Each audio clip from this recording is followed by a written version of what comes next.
Now, I want us to put our hands together. She's an author. She's a motivational trainer. She's the founder of Imagine Me Africa. All right? Her dream is to enable people realize their dreams. And she's been very experienced as far as the corporate world is concerned. Worked in very many jobs. The kind of jobs that had her using planes more than borders. All right? She's been to about 30 different countries doing, what she does. She's a certified trainer, certified Jack Canfield trainer. Now, if you know who Jack Canfield is, that is quite something. She holds a master's in public health, to mention but a few. Ladies and gentlemen, I'm going to ask us just very quickly to get to our feet as we invite our very first panelist, Madame Joan Mugenzi. Eki, if we could have our mic. Come on, show her some love.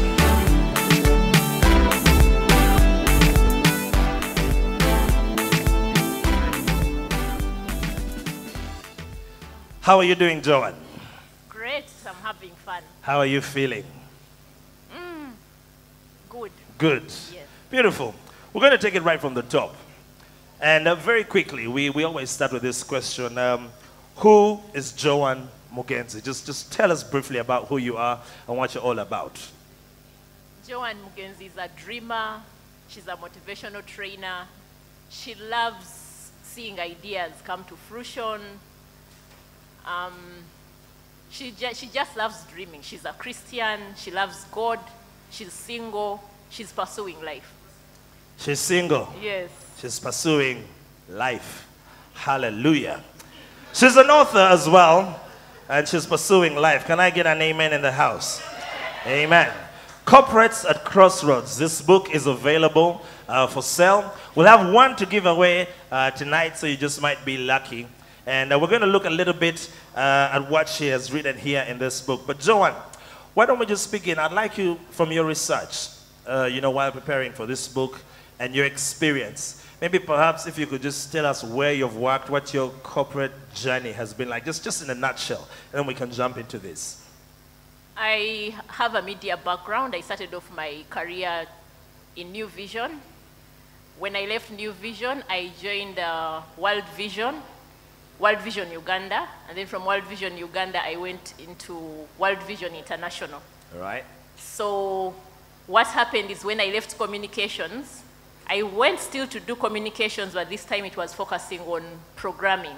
For people who are in the development world, programs, the things that you see people fundraising for, you have to write proposals, you have to do assessments, and then decide what it is that you want to do. All right. And that was your last assignment in the corporate world? My last assignment, I was the Community Health Systems Advisor, supporting East, Southern, and West Africa. Not bad. Not at all. Not bad at all. So what I want to ask Joan is, from your research, what is the trend? What's the experience that you have seen in as far as, getting into the corporate world, striving to climb the corporate ladder, and how that picture all ends? What is the current Ugandan trend from what you see from the clients that come to Imagine Me Africa? Well, I don't think that the trend would be unique, but what we are looking at is that the workplace is like a pyramid, very wide at the base, and as you go up the pyramid, it narrows. In fact, the other day I was with World Vision, interestingly. I went back as a facilitator and I was explaining the same concept. If you have a base that has 1,000 employees, which is the case now with World Vision, there is only one CEO. And to that one CEO, you have 5 that report to that next layer, and then you have another maybe 10 that report. So you're looking at a corporate entity where 1,000 people, if they were to all climb the ladder, they are looking at 16 positions. So there must be something that makes you stand out in order to grab one of the 16 positions. All factors constant. You've all come in and assuming you're all going to work for that organization forever. Wonderful. I was dealing with a friend from MTN, and what he told me was towards the end of last year, they asked all the employers who had been there for 10 years plus.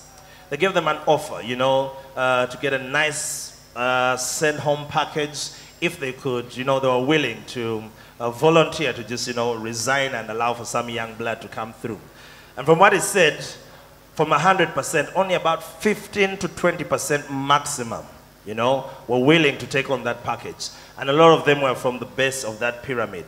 Some of the guys at the top earning the big bucks, none of them was ready to let go just yet. Why do you think this is the case? And is that the trend you've seen from your research? I guess it's much easier to jump ship if you're at the base. The guys at the top have quite a number of different packs. I will tell you a scenario that when I left employment, one of the things that I needed to learn was how you load packer last, because I didn't know how to go about it. You had never loaded airtime. Yes, I had never loaded airtime. Everything God would bless be, you. yes. So I hadn't loaded airtime, and now that is the first thing that I needed to learn. So somebody looks back and thinks, I'm going to leave a check that is probably giving me 20 million, 15 million at that level. And then they're thinking, where are you sending them with money? And we know that that money, they can easily blow it up in a second.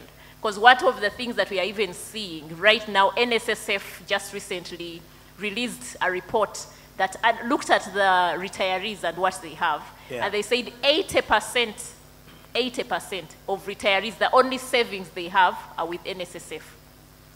Wow. 90% of those, in 2 years, they have zero savings left. So these guys, if you're going to give me a package of, say, 500 million, just coming up with a figure, yeah. And it has never hit, yes, it has never hit my account, I might leave that place and think, what is the latest Range Rover? And then you're thinking, how am I going to fuel it? Because they lead a life that is out. I mean, it's the life that all of us just admire, and we think we need to get into it. But then what happens if I can't maintain it? So those guys look at those things and they're thinking, this general package, give me the monthly paycheck. And that's why for me, I even had to write this book to say, look, those packs will come to an end. Like it or not, it will come to an end. So what you have here in your book, first of all, the theme, knowing that your job isn't eternal and acting on that knowledge. Before we go into that, in the book, I've read it and you give different examples of different people and how they're frustrated at the end of the day, having worked so hard and all of that. Maybe let's just look at one or two examples so that you know, people can relate. There's the guy called Paul. He's an MC like me. Maybe that's why I'm picking on that story. Tell us a little bit about Paul, what his picture was like and what his fate was. One of the things that I need to put up front is that all the stories in the book are real stories. They are real lifetime stories. They are not stories that are made up. So let's start from that premise. All right. So Paul, they had an end-of-year party at Fang Fang.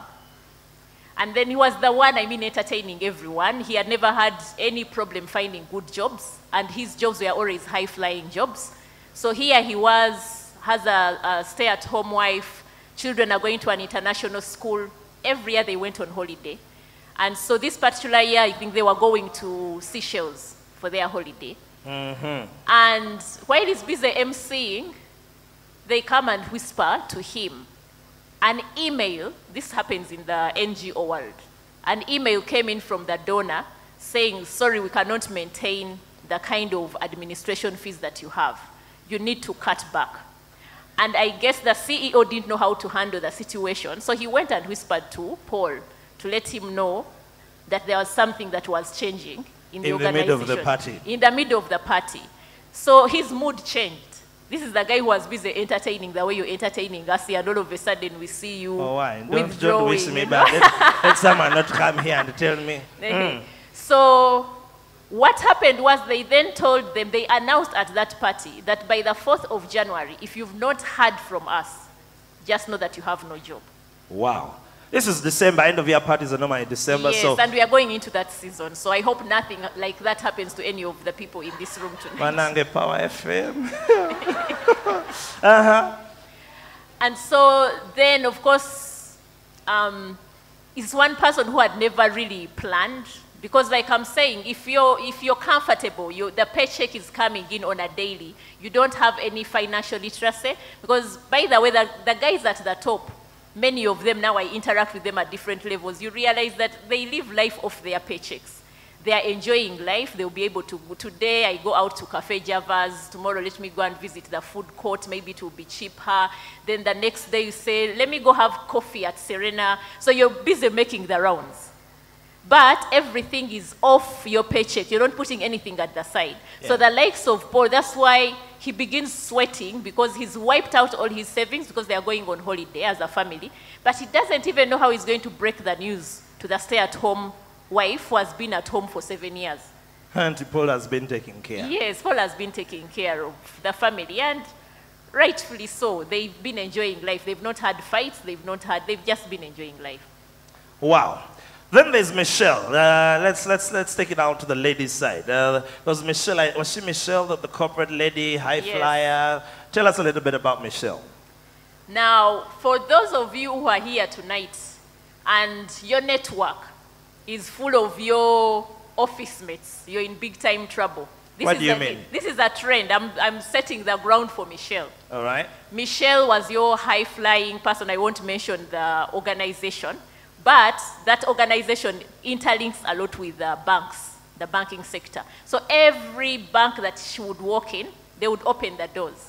She's the kind of person, maybe if she instructed you to jump high. Did she have a special pen? Oh, yes.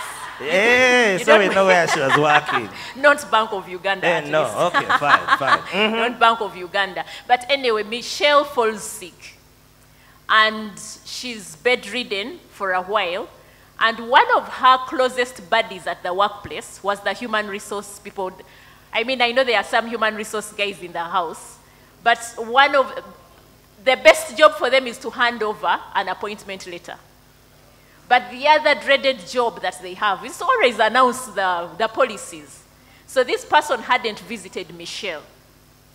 But the timing that the company could pay for during her illness was coming to an end. So they said, well, you have to deliver this news. So the friend shows up at Michelle's flat, and Michelle thinks, okay, finally my friend has come to visit. But she hadn't come to visit. She came in, and then announced, to remind her about the policy, to say, look, we can only pay you up to the end of this month, because that is what the policy stipulates. And all of a sudden, it occurred to Michelle that the relationships that she had were plastic. And nothing wrong with the HR, because I already say, in fact, even in the book, I argue and say, nobody employs you to make friends.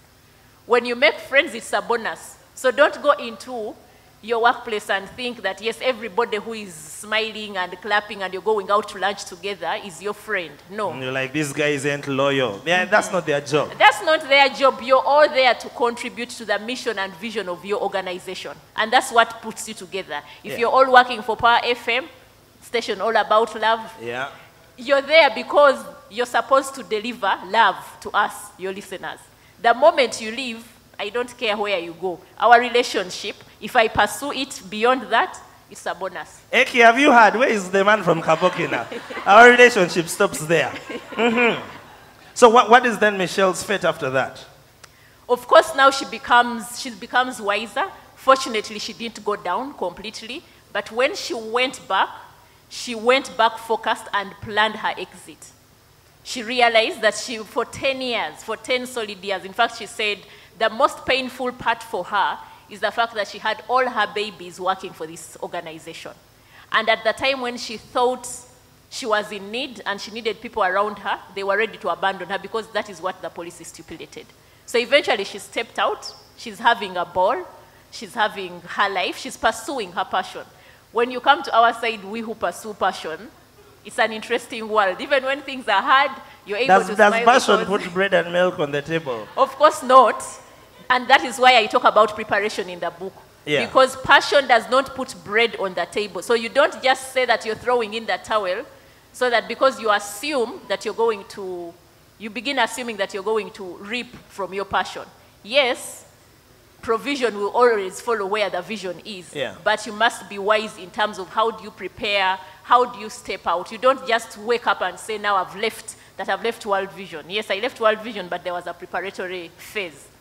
All right. For those of you who don't know, she is what's the title for you? CEO, founder, the boss of Imagine Me Africa. So she gets to deal with people like Michelle And lucky for Michelle, you caught her, I guess, midway, and she was able to, change her fate. But for someone who's listening here today, and they can already see that's really where they're headed, all right? In our interactions, you've told me about stories. There's a guy whose paycheck was $10,000. How much is that in Uganda shillings? A lot of money, exactly. You see, $10,000 per month. And you say he moves, I think, to Nairobi. The wife has no job, so she's just there idle. And so she resorts to eBay, just, shopping and finishing all the money. And at the end of the day, after 3 months on the streets, there's nothing to show for it. So my question is, what can the guy who's listening here today, when do I start to plan my exit, and how do I go about that? Planning your exit, you should have started yesterday, if I may put it that way. But the whole thing is to always remember that a day will come when you will have to leave your workplace. That is the key message. Now, your departure from your employer can come in when you say, I'm going to work until the day I hit 55, because that is the official retirement age if you're in the private sector, 60 if you're working in government, maybe 70 if you're in some other bracket. But... Oh, why? First of all, you're in a red chair, you are talking about 70. Don't bring me problems. But the judges work up to that age, right? Can I just say in the camera, red sofa has nothing to do with the red that has been, yeah, at least they collect me also. Yes, but there are circumstances that might be beyond you, like Michelle. Nobody decides that you're going to wake up and you're ill. Yeah. Okay? You just wake up and life is not the way it has been. But there is also the fact that if you're working for the NGO sector, your funding is dependent on donors. You get a president like Trump, and he decides that Americans must have jobs. So this money that you're churning out, it must come back. We need to first take care of our own. To make America great again. Yes, so they withdraw that funding. Nobody is going to keep you there when they don't know where your salary is going to come from. But the other bit is the one that I usually push for. Discover who you are. You're much more than your job. You're much more than that title. You're much more than having a title that puts your life off the plane, because that is the kind of life that I led, that even on the last day of my employment, I was out of the country. That I had to tell people, look, guys, I must leave tonight, because if anything happens to me tomorrow, I will not be your employee. The first thing you would have told me, you would have withdrawn your medical cards. All those things, they would have been withdrawn. So yeah. I had to make sure that I'm back. So discover who you are and begin investing in yourself. That's the key thing that I normally talk about. It's not enough for you to say that I've found I'm a good orator, I'm a good MC, and then you end at that. I'm sure you understudy quite a number of different people to see how they do their game. Because if every time we listen to you, you're the same old Ronnie that we know, we lose interest. You have talked badly. But it's okay. It's just an example, right? Just an example, okay. Yes.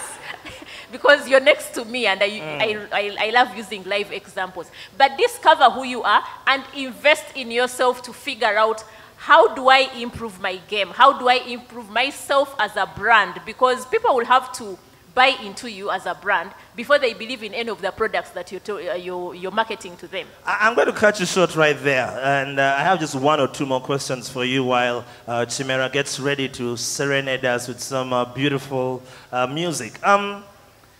You were in the corporate world, you were making it big. You over 30 countries, you had air miles, you were living the life from hotel to hotel, things many of us here covered. What exactly did you do? Because I want to know if this is just being or this is working for you. Did you actually prepare? What did you do when did you just decide, okay, enough is enough? Did you decide 6 months before, 1 year before, and sort of have some practical steps to wean yourself off? What exactly did you, Joan, do? Now it's going to be a long story. But we shall cut it short. We shall cut it short. Yes. I'm an encourager in terms of gifting, if you identify your gift. Now, my gift is totally different from the ones who will tell you, I've discovered that I'm a teacher, I've discovered that I'm a good artist. So I kept on asking myself, so if you're an encourager, what do you do? Do you just go around encouraging people? How does that work? And they pay you. And they pay you? How does that work? Encouraging comes natural to me. I will listen to any dreams, and there is no dream that I believe is impossible. So long as it resonates with you, you're able to achieve it. You go for it. Then in 2010, that's when I decided to be very deliberate in terms of, now I knew who I was, I knew where my strength was, and I asked myself, how do I improve myself? So I registered for a class with the Institute for National Transformation.